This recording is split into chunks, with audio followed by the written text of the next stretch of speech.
Anaïs, Oui, Marie-Jacques.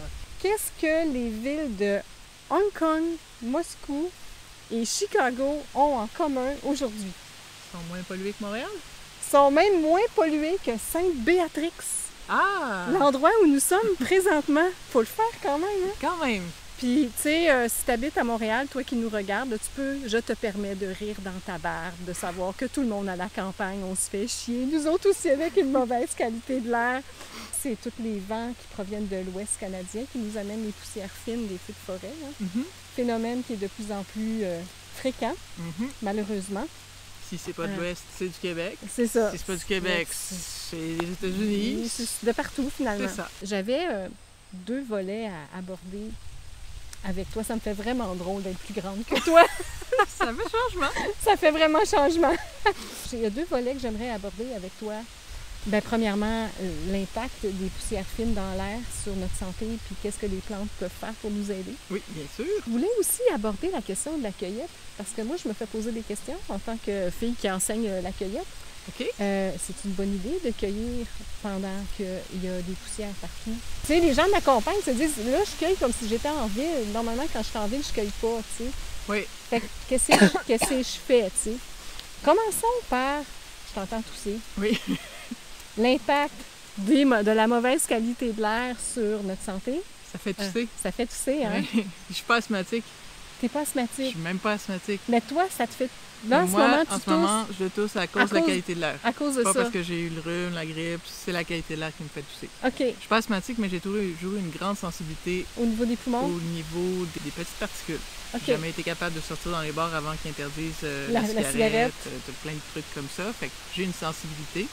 J'ai été testée pour l'asthme, puis le test était très clairement négatif. OK. Donc je fais pas d'asthme, mais je réagis vraiment beaucoup aux poussières atmosphériques. Si j'ai attrapé un rhume, ça va plus se loger dans les poumons aussi. Donc j'ai clairement une fragilité au niveau des poumons, mais ce qui est une bonne nouvelle là-dedans, c'est que j'ai beaucoup d'expérience sur comment soigner les poumons. Ah ah!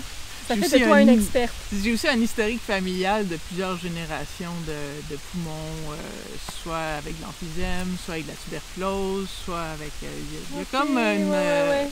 Ça vient de loin, là. Ça vient de loin. Ça vient de la lignée. Donc, je sais quoi faire quand il y a des problèmes pulmonaires. Mais là, en ce moment, je suis comme un petit peu partout, fait que j'ai pas le temps de me faire de la tisane. Fait que c'est pour ça que tu tousses. C'est pour ça que je tousse. Mais Quand- normalement, quelle plante tu mettrais dans ta tisane si tu avais le temps? La première que je mets, genre, presque à l'année, c'est celle-ci. La molène. La molène. Donc, c'est vraiment la molène, c'est la plante qui tonifie les poumons. Donc, quand on a une faiblesse, la molène, c'est une plante qui va nourrir mes poumons, qui va faire que j'ai moins de risque de développer de l'emphysème plus tard, qui va faire que... Ça te protège. Si C'est un facteur de j'ai protection. inspiré quelque chose que je ne devais pas inspirer, ça va m'aider à l'éliminer plus facilement. L'expectorer. Parce qu'en fait, on a des petits poils dans notre trachée, là, qu'on appelle les poils de l'ascenseur bronchique. Puis ces petits poils-là, ils font comme tout le temps un mouvement d'oscillation qui est censé aider à faire monter le mucus. Puis, dans le cadre d'une journée normale où il n'y a pas trop de pollution, des fois, on fait un petit... Puis voilà, c'est fait. Parce que l'ascenseur bronchique a mis le mucus jusque sur le bord de l'œsophage, puis la prochaine fois qu'on avale, ça s'en va dans l'estomac, puis on s'en est pas rendu compte. Ça, ces poils-là, chez les fumeurs, sont paralysés. Donc, souvent, quand ils arrêtent de fumer, ils toussent plus parce que les poils se remettent à marcher, puis ils font comme « Hey, il y a du backlog! » OK. Fait que là, Faut que ça sorte, là. ça fait que la toux du matin des fumeurs, c'est ça. C'est les poils qui ont comme « Hey, ça fait genre 12 heures que t'as pas fumé, je suis capable de bouger un petit peu, faisant le ménage. » Puis là, ils toussent, fait que ça allume une cigarette pour régler le problème, puis là, ça arrête. Ils sont juste tranquillement pas vite en train de se noyer dans leur mucus brun. Oh, wesh! La molène, ça va aider à la santé de ces petits poils-là. OK. Donc, c'est vraiment la plante de base. Par contre, c'est pas... Moi, je la trouve pas une expectorante rapide et efficace. OK. C'est plus une plante pour la... C'est une expectorante. Mais c'est pas une expectorante de compétition. Puissante, de compétition, c'est ça. C'est plus une marathonienne, c'est pas une sprinteuse. Ah, OK. Fait que des fois, on a besoin d'un sprint. Ouais. Dans ce temps-là, je vais avec les plantes que j'appelle les plantes balsamiques. Mais c'est pas juste moi qui les appelle de même. C'est comme ça que ça s'appelle en herboristerie. Donc, les plantes balsamiques, ce sont des plantes qui contiennent des huiles essentielles et qui sont expectorantes. Donc, là-dedans, on a le sapin. Le sapin baumier, c'est un super bon balsamique. C'est un balsamique, ouais. OK. Si jamais vous êtes à Montréal, puis là, vous n'arrivez plus à respirer, puis vous n'avez pas le temps d'aller vous chercher du sapin, regardez dans votre armoire à épices, vous avez peut-être de l'origan, du thym, du romarin. Donc, toutes les herbes de Provence. La dernière fois que j'ai eu une grosse journée de pollution, j'étais à Trois-Rivières. Quand je suis rentrée chez mon chum. J'avais pas mon armoire d'herboriste avec moi. Non. Donc, j'ai fouillé dans son bac à épices, j'ai trouvé de l'origan, j'ai trouvé du thym, je me suis fait une tisane, origan-thym. J'ai bu ça, puis ça a fait... ça fait le travail. Ça fait le ménage. J'ai réussi. Après ça, je tousse, là. Oui. On sent, il se passe quelque chose. Mais là, je crache, puis subitement, je me remets à respirer. Fait que ça, c'est pour la solution Band-Aid à court terme. Oui, c'est ça. Mais pour le long terme, c'est la molène. C'est la molène. C'est ça. Fait que dans un monde idéal... J'aurais mis de la molène avec mon thym et mon origan. Puis t'en prendrais un peu à tous les jours. Oui, c'est ça. Tu sais, puis le thym et l'origan, à ce moment-là, t'en aurais peut-être moins besoin. Exactement. Si tu prenais ta molène... Tous les jours. Tous les jours, comme une bonne fille. Oui. Qui prend soin d'elle. Oui, oui. Faut-tu que je te chicane? Le cordonnier mal chaussé qu'on appelle, là. Va falloir que je te check. Oui.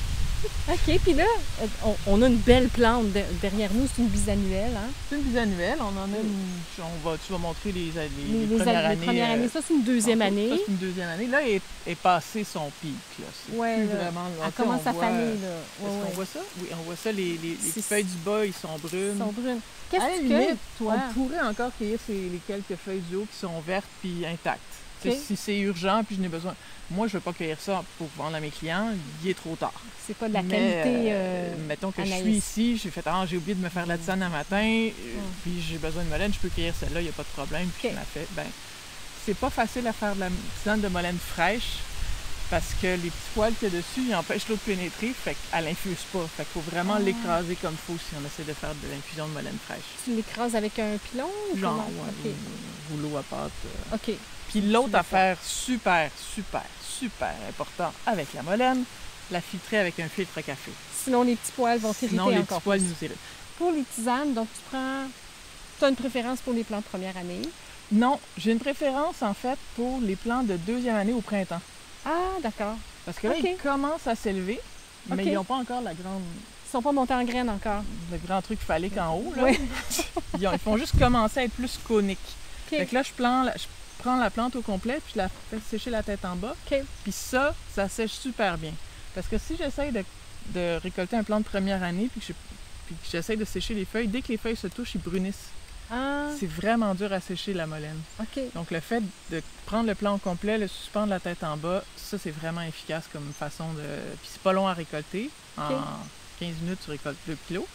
Par contre, c'est long après ça à enlever toutes les tiges, tout ça, puis 2 kilos de plantes fraîches, tu te retrouves avec 200 grammes de plantes sèches. Oui, il faut que tu fasses le ménage puis il ne te reste plus grand-chose à faire. Non, il ne te reste pas 200 grammes de plantes sèches, il te reste 50 grammes de plantes sèches. OK, il faut que tu en cueilles de la molène. Il faut que tu en cueilles de la molène, oui, c'est assez... Quand tu es herboriste, là. Oui, quand tu es herboriste. Mais tu sais, comme, mettons qu'on aurait une Anaïs devant nous qui n'est pas herboriste, qui a juste besoin de prendre la molène tous les jours. Oui.